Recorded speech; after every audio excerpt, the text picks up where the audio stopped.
नमस्कार, मैं हूं आपके साथ मैत्री और आप देख रहे हैं हमारा खास शो राग बिहारी। बांकीपुर का उपचुनाव 30 तारीख को होने वाला है और वोटिंग से ठीक पहले Prashant Kishor AI video controversy में घिर चुके हैं। जेडीयू के जो एमएलसी हैं नीरज कुमार, उन्होंने उनके खिलाफ पुलिस कंप्लेन दी है। दूसरी ओर अब सबकी नज़र जो है वो बांकीपुर के चुनावी रण पर है।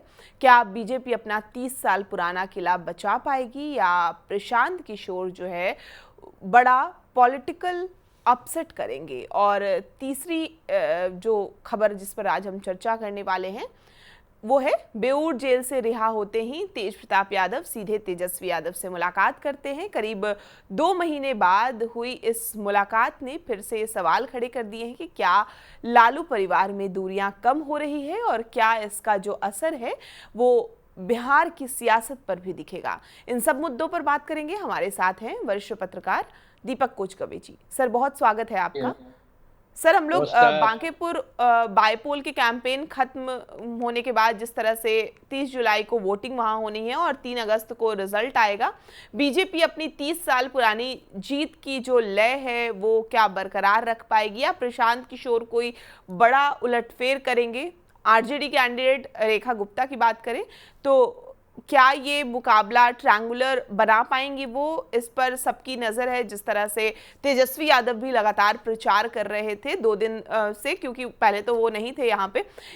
तो इस इलेक्शन का रिजल्ट सिर्फ कैंडिडेट की पॉपुलैरिटी से नहीं बल्कि 3 बड़े फैक्टर से तय होंगे। जेडीयू का वोट बैंक कितना टिकता है, बीजेपी का जो कोर सवर्ण वोट है वो कितना एकजुट रहता है, और पोलिंग डे, जैसा हम सब जानते हैं कि पोलिंग डे पर कितने न्यूट्रल वोटर रहते हैं, घर से निकलकर वोट डालने कितने जाते हैं। क्योंकि बांकीपुर सीट की अगर हम बात करें तो यहाँ का इतिहास जो है वो बहुत अच्छा नहीं रहा है। जिस तरह से कहा जाता है कि अर्बन पॉपुलेशन है लेकिन वोटिंग परसेंटेज जो है वो हमेशा कम ही रही है। तो बीजेपी का जो सवर्ण वोट बैंक है इस बार कितना सॉलिड रहेगा? प्रशांत किशोर बीजेपी के जो कोर वोट में सेंध लगाने में कामयाब रहेंगे या नहीं? ये तमाम सवाल हैं। अभी आपको क्या लग रहा है, क्या बीजेपी का जो किला है इसको सेंध पाना क्या प्रशांत किशोर या तेजस्वी यादव के लिए कितनी कितनी मुश्किल होगी, और बीजेपी के सामने क्या क्या चुनौतियां हैं? देखिए, बाकी कुछ उपचुनाव है। उपचुनाव में जिस तरह की गतिविधियां इस चुनाव में देखी जा रही है, बहुत ही हॉट सीट बना दिया गया है इस विधानसभा, बांकीपुर विधानसभा। क्योंकि बांकीपुर विधानसभा का जो इतिहास तो आप जानते ही होंगे और लोग भी जानते हैं, जो पुराने लोग हैं वो भी जानते हैं कि बांकीपुर चुनाव का इतिहास क्या रहा है। इतिहास पटना पश्चिम रहा है पहले, बाद में परिसीमन में 2009 में वो बांकीपुर चुनाव बांकीपुर कॉन्स्टिट्यूंसी बना है। उसमें आपने जिस तरह के लोग जीते हैं, जिस तरह से बीजेपी का दबदबा रहा है, तो एक साफ दिखता है कि ये जो पिच है वो बैटिंग करने के लिए बीजेपी के लिए बहुत ही उपयुक्त पिच है, और इस पिच में बीजेपी अच्छी बैटिंग करती रही है जो परिणाम बचाते हैं। क्योंकि शुरुआती दौर में 80 में अगर आप जाएंगे तो 80 में कांग्रेस जीती थी वहां से। उस समय रंजीत सिन्हा थे कांग्रेस के उम्मीदवार, वो जीते थे। बाद में ठाकुर प्रसाद, रविशंकर के पिता, और के.एन. सहाय बहुत बड़े मेयर हुआ करते थे, वो भी चुनाव लड़े थे। इसके बाद जिस तरह से नवीन किशोर सिन्हा का वर्चस्व आया, उनके परिवार का वर्चस्व आया पटना पश्चिम में और बांकीपुर में, ये सबसे सुरक्षित सीट माना गया बीजेपी के लिए कि ये बीजेपी की सबसे सुरक्षित सीट है। आज की तारीख में जिस तरह से चुनाव प्रचार हो रहे हैं, जिस तरह से बीजेपी 40-40 स्टार प्रचारक उतार रही है, मंत्री से लेके सांसद से लेके पार्षद से लेके सभी को उन्होंने उतार दिया है। आखिर क्यों इसलिए उतारा? इतना बाईपोल जो होता है, उपचुनाव जो होता है, उपचुनाव हम लोगों ने भी देखा, कुछ एक सीटों पर ऐसा हुआ है, मगर जिस तरह से बांकीपुर को बनाया गया है, लगातार 1.5 महीने से कैंपेन, हुआ और जिस तरह से राष्ट्रीय अध्यक्ष बन गए नितिन नबीन और उनका सीट खाली हुआ, तो ये प्रेस्टीज और ये सबसे बड़ा मामला बना कि ये सीट सुरक्षित रहेगी कि नहीं, इसके लिए जी जान लगा दिया। और प्रशांत किशोर प्रशांत किशोर डेफिनेटली एक बड़े फैक्टर बने हैं इस बार इस चुनाव में।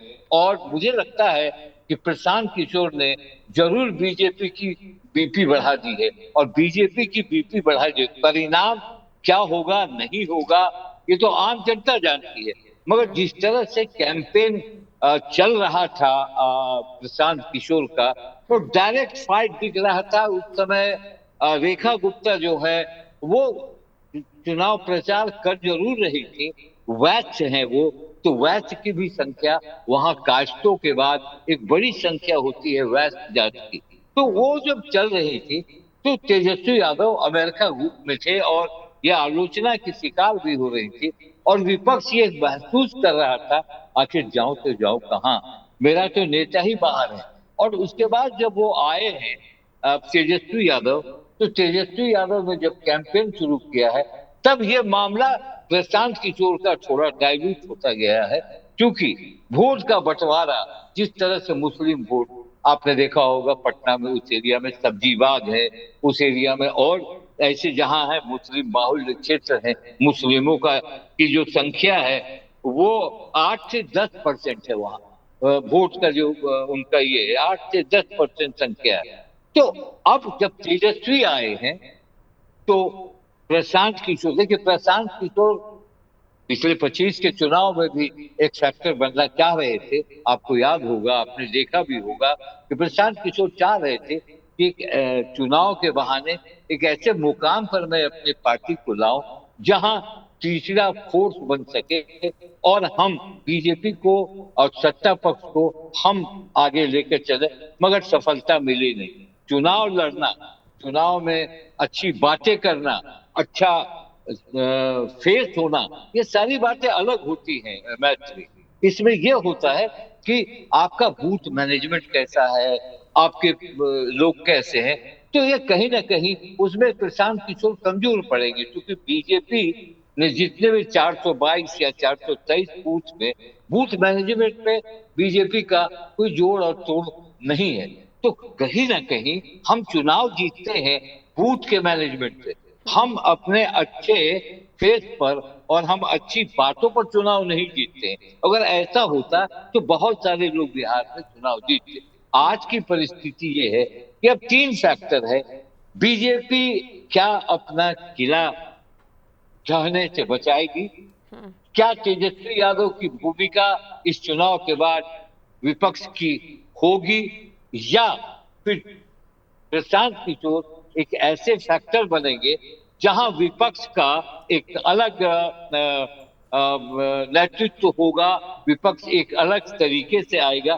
ये सारी चीजें विधानसभा के इस चुनाव पर टिकी हुई है। और जहां तक देखिए अगर आप जाती हैं कास्ट वाइज जाती है, क्योंकि चुनाव के बिना जाति के मैत्री होता नहीं है। लाख लोग कहते हैं कि जातीय प्रथा क्यों है, जाति का मामला क्या है, मगर हर नेता जातीय आधारित राजनीति करते हैं, क्योंकि कास्टों की संख्या वहां 13 से 15% है, और इसका वो बीजेपी के कोर वोटर है। मैं अभी भी मानता हूं कि उन्होंने नीरज कुमार को अपना उम्मीदवार बनाया है, और नीरज कुमार एक नए फेस है। आपको याद होगा बीजेपी इतनी कॉन्शियस थी इस चुनाव को लेकर कि अभिषेक बंटी को जब उन्होंने नामांकन कराया था और जब उनके पिता के बारे में कुछ बातें आ गई थी कुछ घोटालों में, तो तुरंत बदल दिया उसको, और तुरंत बदल जाने के बाद नीरज कुमार सिन्हा ऐसे एक बूथ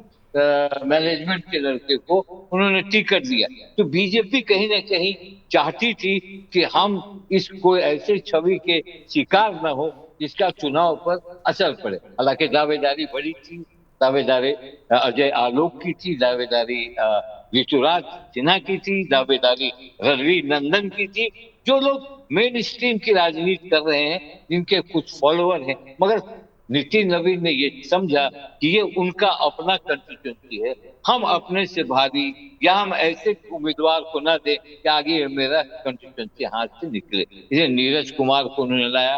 तो अब की जो स्थिति है, अभी जिस तरह से आपने देखा कि छात्र आंदोलन की सुगबुगाहट हुई हुई है, छात्र सड़क पर हैं और युवा नाराज हैं, ये बात एक अलग पक्ष है। दूसरी ओर जहां तक जातीय समीकरण का कास्ट वैश्य सवर्ण में अब भूमिहार ब्राह्मण राजपूत ये क्या डिसीजन करते हैं, क्योंकि आपने देखा कि ब्राह्मण में वो तिवारी का इनकाउंटर का जो मामला भोजपुर में हुआ था वो बहुत आगे टूल पकड़ा। और दूसरी ओर जिस तरह से ये कॉकरोच जनता पार्टी ने सरकार के मंत्री का त्यागपत्र लेकर सरकार को झुकाने की कोशिश की, और जिस तरह से नवयुवकों में एक नया आक्रोश के साथ साथ एक नई राजनीति करने की बात आई, तो मुझे लगता है कि ये भी एक फैक्टर बन सकता है। और ये फैक्टर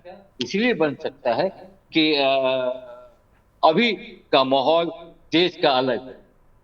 तेज प्रताप की बात करते हैं, हम सर तेजस्वी उसके की बात बाद करते हैं। हाँ, हम लोग एक एक करके उसके बारे में भी आते हैं। पहले हम लोग इसी बांकीपुर बाईपोल की वोटिंग से जिस तरह से ठीक पहले प्रशांत किशोर एक नए विवाद में फंस गए हैं। जेडीयू के जो एमएलसी हैं नीरज कुमार, उन्होंने पटना के शास्त्री नगर थाने में प्रशांत किशोर के खिलाफ कंप्लेन दी है। मामला उस वीडियो का है जिसमें सीएम नीतीश कुमार नजर आते हैं और उन्होंने एनडीए कैंडिडेट जो हैं बांकीपुर से नीरज कुमार सिन्हा, उनके लिए वोट करने की अपील की।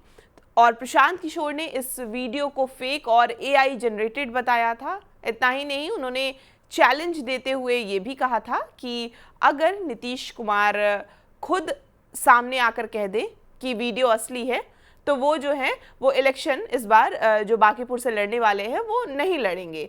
अब इसी बयान को लेकर पॉलिटिकल टेम्परेचर जो है वो हाई हो गया है। जेडीयू अब इस मामले में क्या एक्शन चाहती है, क्योंकि जिस तरह से नीरज कुमार कोर्ट पहुंचे और वोटिंग से ठीक पहले इस विवाद का असर क्या पड़ेगा, मैं ये भी समझना चाहूंगी सर। देखिए, जिस तरह से उस वीडियो की चर्चा चल रही है, हमने भी वो वीडियो देखी है और उस वीडियो में नीतीश कुमार साफ साफ कह रहे हैं कि आप एनडीए के उम्मीदवार नीरज कुमार को जिताइए और विकास हुआ जो उनका अपना ये उन्होंने कहा। और उस वीडियो को जिस तरह कभी कभी प्रशांत किशोर बड़बोलेपन के शिकार भी होते हैं और उसने एआई जनरेटेड बात कर दी कि वो एआई जनरेटेड, ये अलग सी है जिसपे नीरज कुमार ने, उनके जो मुख्य प्रवक्ता हैं और एमएलसी हैं, उन्होंने शिकायत दर्ज की है, एफआईआर की है। तो ये एक सवाल चुनाव से पहले आता है, मगर एक सवाल ये आपको देखने में हमें दिखता है कि आखिर नीतीश कुमार ने बांकीपुर का दौरा क्यों नहीं किया, क्या वो खुद उस एरिया में क्यों नहीं गए। तो उसके दो फैक्टर आते हैं कि अब देखा गया कहीं ना कहीं बीजेपी ने ये देखा कि नीतीश कुमार के बदौलत हम लगातार बिहार में चुनाव जीत रहे हैं, उनके वोट का जो असर है वो असर 25 में भी दिखा। और इस तो हम क्यों ना नीतीश कुमार से अपील कराएं, क्योंकि अगर माना जाए तो अति बैकवर्ड कुर्मी और वैश्य, कुर्मी 4 से 5% है वहां और कुशवाहा है 3 से 5%। और उसके अलावा अगर आप मानते हैं कि अति बैकवर्ड भी है वहां, ऐसा नहीं है कि नहीं, तो नीतीश कुमार का एकाएक इतने दिनों के बाद ये अपील आना, और ये अपील नीतीश कुमार कर रहे हैं, एआई जनरेटेड है, ये तो जांच का विषय है, वो गलत है या सही है वो तो जांच का विषय है। मगर जहां तक मुझे लगता है कि नीतीश कुमार को फ्रंट पर लाने की बीजेपी की कोशिश हुई कि नीतीश कुमार बिहार के एक लोकप्रिय नेता रहे हैं और उनका अगर अपील जाएगा तो हो सकता है कि इसका एक असर पड़े। मगर आपने देखा इस पूरे चुनाव में नीतीश कुमार भी कहीं नहीं गए, न अमित शाह आए, न केंद्र के कोई बड़े नेता आए। केंद्र ने बीजेपी को लोकल बीजेपी के पाले में ये बॉल खेल दिया है कि आप इसको देखें, आप कैसे जीतना है, ये सारी चीजें हैं। मगर चुनाव से पहले एफआईआर होना ये एक संदेश जाता है कि कहीं सत्ता पक्ष घबराई तो नहीं। सत्ता पक्ष डरी तो नहीं है कि इस तरह की बातें चुनाव के ठीक जिस समय चुनाव के 72 घंटे बचे थे उस वक्त ये एफआईआर होता है। तो ये कहीं ना कहीं आगे आने वाली बात है। अब आगे आज से कल तक में वहां की पुलिस क्या कार्रवाई करती है, क्योंकि पुलिस तो अब एनडीए के पास ही है और सम्राट चौधरी उसके मुखिया भी हैं, मुख्यमंत्री भी हैं। ये सारी बातें चलेगी और देखनी होगी कि आज की रात, आज तो डोर टू डोर कैंपेन हो रहा है, अब डोर टू डोर कैंपेन में आज की रात क्या बात होती है, किस तरह की चर्चा होती है। बिल्कुल सर, बेऊर जेल से रिलीज होने के तुरंत बाद जिस तरह से तेज प्रताप यादव सीधे अपने छोटे भाई तेजस्वी यादव से मिलने पहुंच गए, दोनों के बीच मुलाकात हुई पटना के कौटिल्य नगर स्थित जो राबड़ी देवी के घर पर।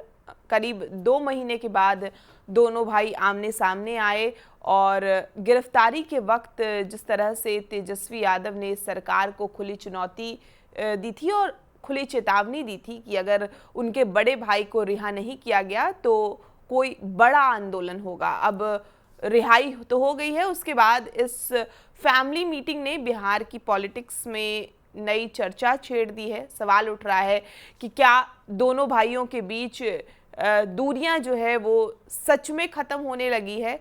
क्या फैमिली रियूनियन का जो पॉलिटिकल मैसेज है वो है इसमें छुपा हुआ?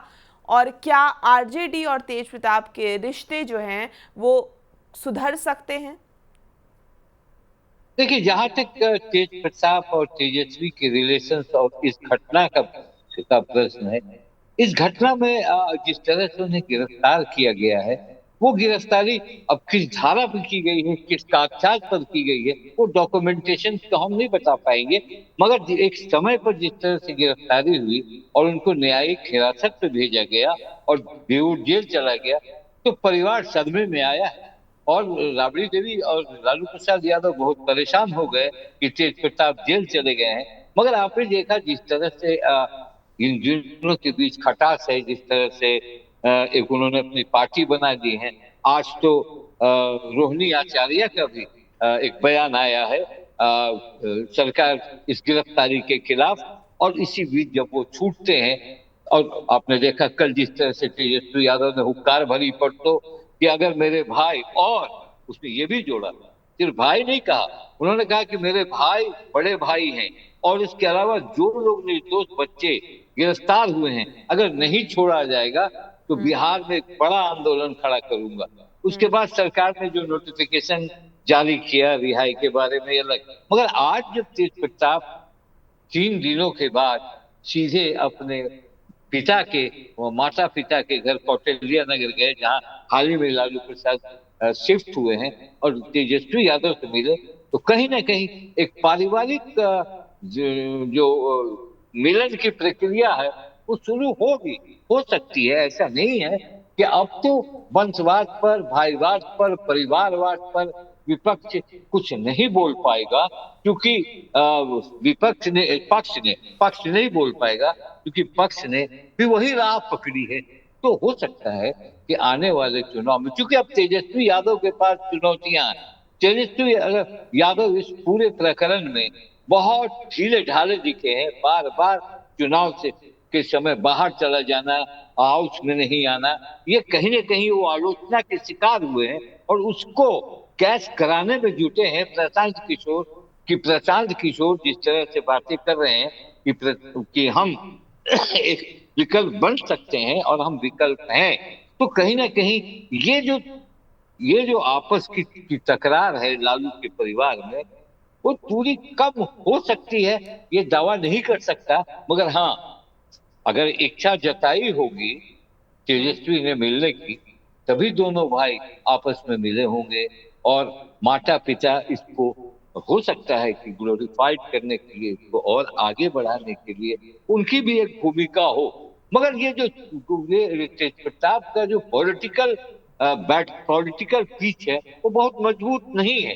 ठीक है, आज जिस तरह से वो जेल जाने के बाद थोड़े से लोकप्रिय हुए इस चुनाव के समय, क्योंकि वो उन्होंने घोषणा कर दी कि वो प्रशांत किशोर को सपोर्ट करेंगे और प्रशांत किशोर का ही वो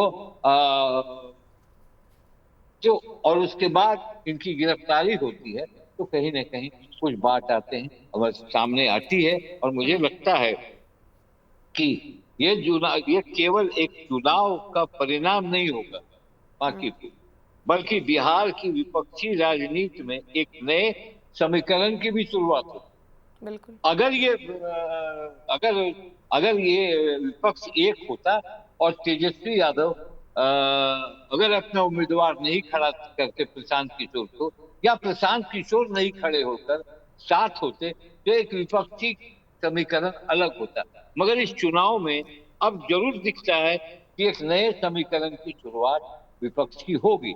और दूसरी ओर ये भी दिखता है कि अगर बीजेपी ने ये सीट लूज किया तो बिहार में एक पॉलिटिकल जो बीजेपी के अंदर है वो एक तूफान सा मचेगा, जिसका अंदेशा सम्राट चौधरी को भी है, जिसका अंदेशा नितिन नवीन को भी है, जिसका अंदेशा लोगों को भी है।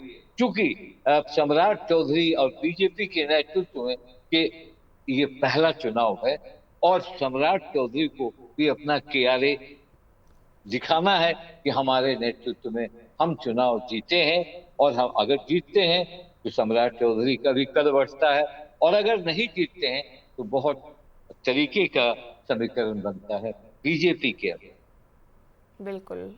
बांकीपुर उपचुनाव से पहले जिस तरह से बिहार में कई घटनाक्रम चल रहे हैं और अलग अलग उसके राजनीतिक मायने निकाल रहे हैं, हम लोग भी उस पर लगातार बात कर रहे हैं। जिस तरह से आपने कहा कि विपक्षी एकजुटता जिस तरह से नहीं दिखी और कई समीकरण ये चुनाव सामने लाने वाला है। जिस तरह से बीजेपी अगर जीतती है तब तो अलग, और फिर प्रशांत किशोर कौन से नंबर पे रहते हैं, सेकंड नंबर पे रहते हैं, थर्ड नंबर पे रहते हैं, फर्स्ट नंबर पे रहते हैं, उस पे डिपेंड करेगा कई सारी चीज़ें बिहार की राजनीति में कैसे बदलती है। सर बहुत शुक्रिया हमसे बातचीत करने के लिए। आपको ये पूरी बातचीत कैसी लगी और इस चर्चा पर आपकी क्या राय है, हमें कमेंट करके ज़रूर बताएं। और बिहार की तमाम खबरों के लिए आप हमारे साथ बने रहें और देखते रहें TV9 बिहार झारखंड।